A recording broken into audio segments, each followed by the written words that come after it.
삶의 기적을 일으키는 30분 예배를 시작하도록 하겠습니다. 하나님께서 오늘 우리에게 주신 말씀은 사도행전 11장 22절에서 24절까지 말씀입니다. 이 말씀 제가 봉독하도록 하겠습니다. 예루살렘 교회가 이 사람들의 소문을 듣고 바나바를 안디옥까지 보내니 그가 이르러 하나님의 은혜를 보고 기뻐하여 모든 사람에게 굳건한 믿음으로 주와 함께 머물러 있으라 권하니 바나바는 착한 사람이요 성령과 믿음이 충만한 사람이라 이에 큰 무리가 주께 더하여 지더라. 아멘. 오늘도 이 시간 하나님께서 우리에게 주신 말씀을 듣기 전에 잠시 기도하는 시간 갖도록 하겠습니다. 하나님 아버지 감사합니다. 오늘도 저희들 사랑하시고 그래서 저희를 만나주시고 저희에게 말씀하여 주시니 감사합니다. 하나님 아버지 오늘도 저희의 마음의 문을 활짝 열어주셔서 하나님께서 주시는 말씀을 듣게 하시고 그 말씀을 믿게 하셔서 믿음으로 담대히 세상을 살아가는 저희가 될 수 있도록 은혜 베풀어 주옵소서. 예수님의 이름으로 감사하며 기도드리옵나이다. 아멘. 어제도 말씀하셨다시피 성령님께서 강력하게 역사하시니까 예루살렘에서 480km나 떨어진 안디옥, 그 안디옥 지역에까지 복음이 전파됩니다. 그래서 그 지역에 살던 유대인, 그리고 유대인뿐만 아니라 헬라인, 이방인까지 구원받는 놀라운 역사들이 일어납니다. 그리고 이 소식을 듣고 예루살렘에서 믿음의 사람 바나바를 안디옥으로 파견합니다.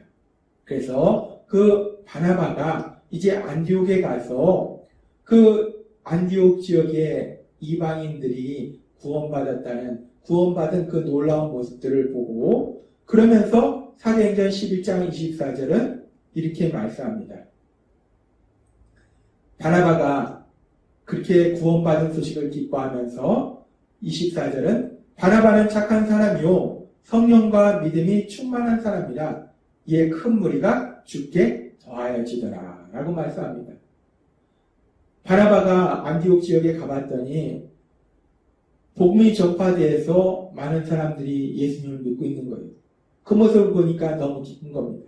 그래서 이제 바나바가 본격적으로 이제 그 지역에서 더욱더 강력하게 복음을 전파하고 이로 인해서 더욱더 많은 사람들이 예수님을 믿고 구원받는 구원의 역사가 일어나는 그런 것에 대해서 성경은 말씀합니다. 그러면서 여기서 바나바에 대해서 아주 재미있는 표현을 쓰는데 바나바는 착한 사람이요 성령과 믿음이 충만한 사람이라 이에 큰 무리가 주께 더하여지더라 라고 말씀합니다. 그렇게 많은 사람들이 구원받는 역사가 바나바를 통해서 일어나는데 그렇게 바나바를 통해서 많은 사람들이 구원받는 역사가 일어난 이유가 바나바가 착한 사람이고 성령과 믿음이 충만한 사람이더라 라고 말씀하더라는 겁니다. 바나바가 성령 충만하기 때문에 이 성령 충만하다는 것은 성령님의 인도하심에 따라서 성령님의 역사하심에 따라 살아간다는 거예요. 그 얘기는 또 믿음이 충만하다는 것과 똑같다는 거예요. 그렇게 바나바가 성령 충만하기 때문에 그래서 이렇게 바나바를 통해서 사람들이 구원받는 놀라운 역사들이 더욱더 강력하게 일어나고 있다라고 말씀합니다.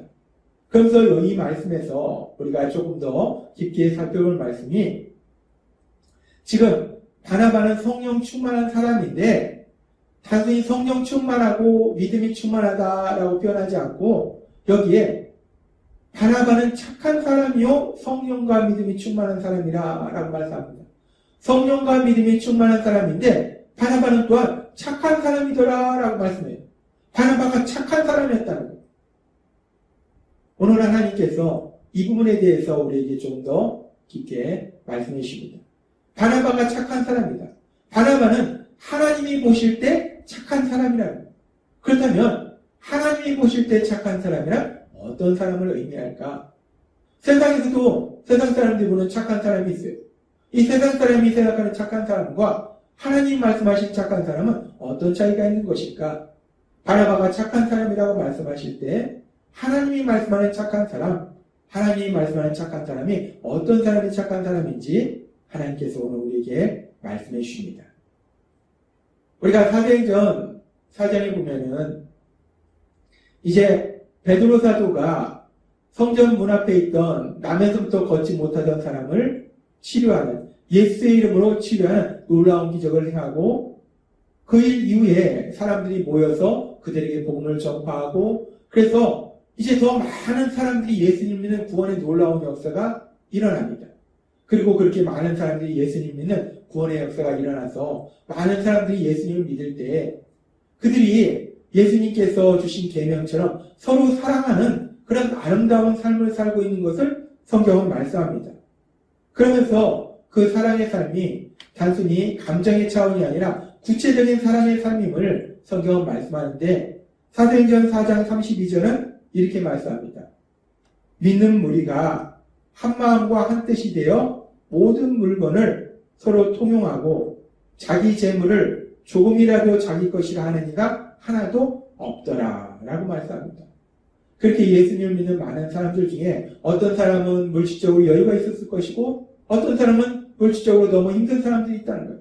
그런데 물질적으로 여유가 있는 사람들이 자신들의 물질을 내 거다 라고만 고집하지 않고 자신이 가진 물질을 힘들고 어렵게 사는 사람들한테 나눠주는, 그렇게 구체적으로 물질을 통해서 사랑의 삶을 사는 아름다운 모습을 우리가 볼 수 있습니다. 그러면서 성경은 계속해서 말씀할 때 사도행전 4장 35절부터 이렇게 말씀합니다. 사도들의 발 앞에 둠에 그들이 각 사람의 필요를 따라 나눠줍니다 라고 말씀합니다. 그렇게 물질적으로 풍요로웠던 그리스도인들, 또는 물질적으로 풍요롭지는 않을지라도 뭔가 조금이라도 자신의 물질을 가지고 다른 사람을 도와주기를 원했던 사람들이 자신들의 물질을 사도들에게 주면 그 사도들을 통해서 어렵고 힘들게 사는 사람들한테 나눠주더라는 거예요. 그러면서 계속해서 이렇게 말씀합니다.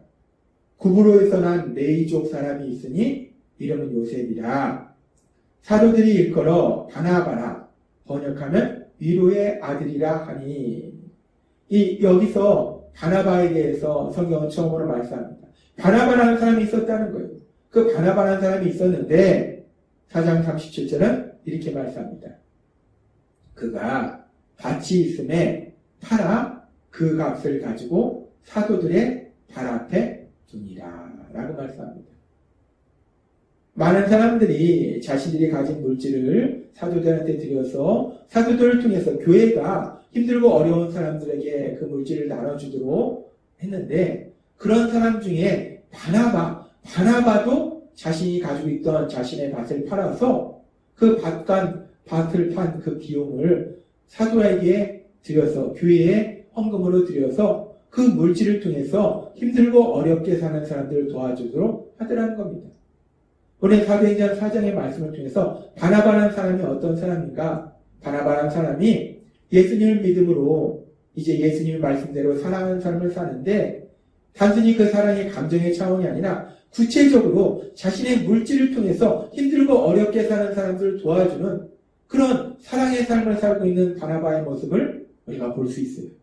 그렇게 바나바가 물질을 통해서 사랑의 삶을 살고 있었고, 그리고 또 우리가 사도행전 9장의 말씀을 보면은 사도행전 9장에는 예수님을 믿는 사람들을 강력하게 박해하던 사울, 그 사울이 다마색 도상에서 예수님을 만나고 180도 변화되어서 하나님의 은혜로 인해서 그 사울이 180도 변화되어서 예수님을 박해하던 그 사울이 이제 예수님을 믿게 되고, 그래서 예수님을 박해하던 그 열정을 가지고 반대로 이제는 예수님을 강력하게 전하는 사람으로 바뀌더라는 거예요. 변화되더라는 거예요. 그리고 그렇게 변화된 사울이 이제 시간이 지나서 예루살렘에 올라가서 이제 사도들을 만나기를 원하는데, 그런데 사도행전 9장 26절은 이렇게 말씀합니다. 사울이 예루살렘에 가서 제자들을 사귀고자 하나 다 두려워하여 그가 제자됨을 믿지 아니하니 라고 말씀합니다. 사울이 다마섹 도상에서 예수님을 만나서 180도 변화됐어요. 그래서 예수님을 믿었습니다.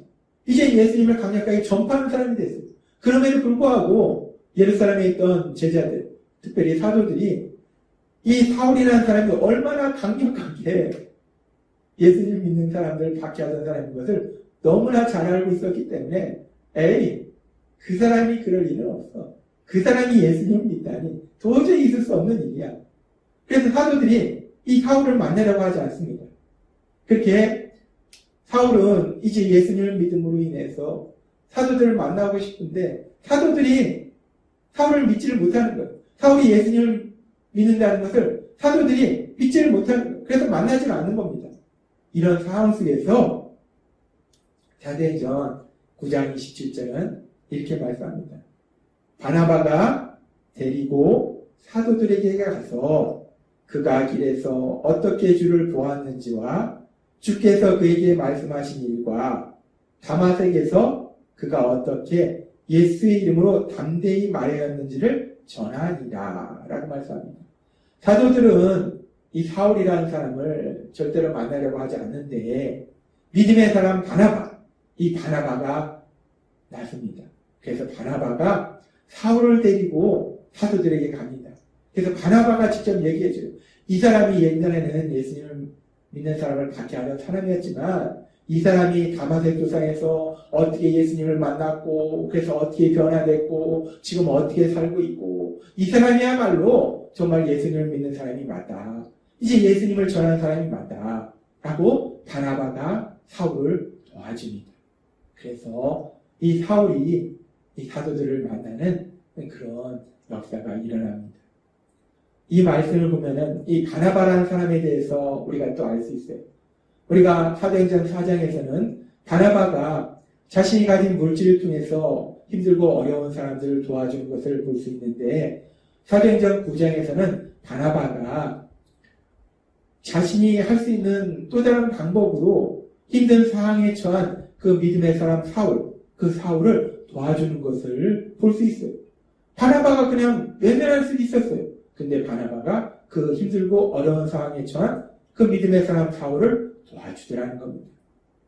그렇게 바나바는 지금 오늘 우리가 살펴본 말씀처럼 물질을 통해서 힘들고 어려운 사람들을 도와주고 또 자신이 할 수 있는 그런 방법을 통해서 자신이 가지고 있는 재능과 은사와 능력, 인간관계 그 모든 것을 동원해서 힘든 사람들을 도와주는 것을 우리가 볼 수 있다는 거예요. 그래서 우리가 이런 바나바의 모습을 보면서 지금 사도행전 11장 24절에서 바나바는 착한 사람이요 라고 말할 때 바나바를 착한 사람이라고 말하신 이유가 그렇구나. 바나바가 사도행전 4장의 말씀처럼 물질적으로도 힘든 사람을 도와주고 사도행전 9장의 말씀처럼 자신이 할 수 있는 방법을 동원해서 힘든 사람을 도와주기 때문에 바나바가 착한 사람이라고 하나님이 말씀하시구나 라고 생각할 수 있습니다. 그렇게 누군가 힘든 사람을 도와주는 것을 세상에서는 선한 일, 착한 일이라고 말합니다. 그리고 그렇게 도와주는 사람을 착한 사람이라고 말해요. 그래서 하나님은 그렇게 누군가를 도와주는 것, 특별히 힘든 사람을 도와주는 바나바를 착한 사람이라고 말씀하시는 건가? 하나님도 힘들고 어려운 사람을 도와주는 것을 착한 일이라고 말씀하시는 건가? 그런데 하나님께서는 이 부분에 대해서 우리에게 명확하게 말씀하실 때 바울 사도를 통해서 로마서 3장 10절에서 11절에 이렇게 말씀합니다. 기록된 바 의인은 없나니 하나도 없으며 깨닫는 자도 없고 하나님을 찾는 자도 없고 다 치우쳐 함께 무익하게 되고 선을 행하는 자는 없나니 라고 말씀합니다. 세상에 의인은 착한 사람은 없다는 거예요. 선을 행하는 사람은 없다는 거예요. 물론 세상 사람도 힘들고 어려운 사람을 도와주는 사람들이 있습니다. 그런데 하나님은 그렇게 힘들고 어려운 사람을 도와준다고 착한 사람이다 라고 말씀하시지 않는다는 거예요. 아무리 힘들고 어려운 사람을 도와줄지라도 착한 사람이 아니라는 거예요. 그러면 어떤 사람이 착한 사람인가? 착한 사람은 단순히 힘들고 어려운 사람을 도와주는 것이 아니라 착한 사람은 자신이 죄임을 인정하고 그 죄를 회개하는 사람이 착한 사람이라는 거예요. 착한 사람은 내가 누군가를 도와줬을 때 내가 했다라고 주장하는 것이 아니라 그 모든 것이 하나님이 하셨다라고 고백할 수 있는 사람이 착한 사람이라는 거예요. 그래서 오늘 우리에게 주신 사도행전 11장 24절의 말씀에 보면 바나바가 착한 사람이라고 말씀할 때 단순히 바나바가 착한 사람이라 말씀하시지 않고 바나바는 착한 사람이요 성령과 믿음이 충만하더라라고 말씀한다는 거예요. 성령이 충만하다, 믿음이 충만하다는 것은 바나바는 자신이 죄인임을 인정한 사람이라는 거예요. 자신의 죄를 회개한 사람이라는 거예요. 또한 바나바는 바울처럼 그 어떤 일을 했을지라도 자신이 한 것이 아니라 하나님이 하셨음을 고백하는 사람이라는 거예요. 그렇습니다. 착한 사람은 단순히 힘들고 어려운 사람을 도와주는 것이 아니라 자신이 죄인임을 인정하고 자신의 죄를 회개하고 그리고 자신이 아무리 많은 일을 했을지라도 내가 한 것이 아니라 하나님이 하셨음을 고백하는 것, 모든 것이 하나님의 은혜임을 고백하는 사람이 착한 사람이다 라고 하나님은 오늘 우리에게 말씀하십니다. 하나님이 오늘 우리에게 주신 말씀처럼 우리도 바나바처럼 성령과 믿음이 충만함으로 인해서 착한 사람으로 내가 죄인임을 인정하고 또 내가 아무리 많은 일을 했을지라도 내가 한 것이 아니라 그 모든 것이 하나님의 은혜라고 하나님이 하셨다라고 고백할 수 있는 진정 하나님이 인정하시는 착한 사람, 선한 사람으로 세상을 살아가시는 여러분이 되시길 주님의 이름으로 축원합니다. 기도하겠습니다. 하나님 아버지 감사합니다. 오늘도 주신 말씀처럼 하나님께서 인정하시는 착한 사람이 어떤 사람인지 우리에게 말씀하여 주시니까 감사합니다. 오늘 주신 말씀처럼 언제나 우리가 예수님을 믿음으로 우리가 죄인임을 고백하고 그리고 모든 것이 하나님의 은혜임을 고백할 수 있는 하나님이 인정하시는 착한 사람으로 살아가는 저희 모두가 될 수 있도록 은혜 베풀어 주옵소서. 예수님의 이름으로 감사하며 기도드리옵나이다. 아멘. 이 시간도 하나님께서 우리에게 주신 말씀을 묵상하면서 조용히 기도하는 시간 갖도록 하겠습니다.